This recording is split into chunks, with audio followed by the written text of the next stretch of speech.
Williams also thinks the stock market has gotten too cheap versus the bond market, the much larger bond market. Now I want you to check out this chart of the S&P 500 futures from 2013 through 2017, with the blue line here showing the Will-Val, yes, once again, Larry's proprietary index, and yet everybody uses it. This measures the valuation of stocks versus bonds.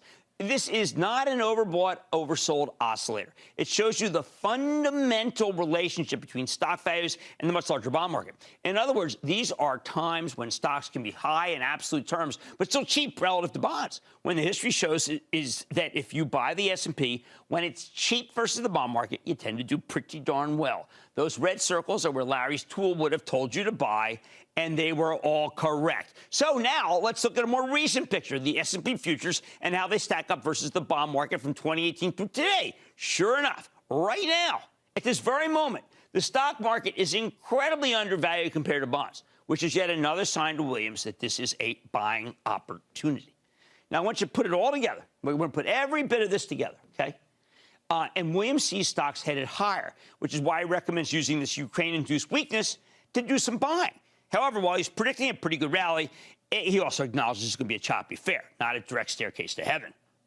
Which brings me to the bottom line. The charts, as interpreted by Larry Williams, suggest that as ugly and as oversold and as hideous and as miserable you may be and feel about this market, we've got a fabulous setup for a meaningful, possibly long-lasting rally that no one's looking for.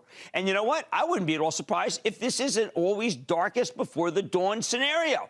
And that's why I keep telling you to have some cash on hand, as we do for the CNBC Investing Club, picking away and picking away, ready to pounce when our favorite stocks come down to the right levels, even as the dire nature of Russia and Ukraine and the rampant inflation out there make you feel like it's impossible to have a sustained rally. Don't miss a second of Mad Money. Follow @Jim Cramer on Twitter. Have a question? Tweet Cramer. #MadTweets. Send Jim an email to madmoney@cnbc.com or give us a call at 1-800-743-CNBC. Miss something? Head to madmoney.cnbc.com.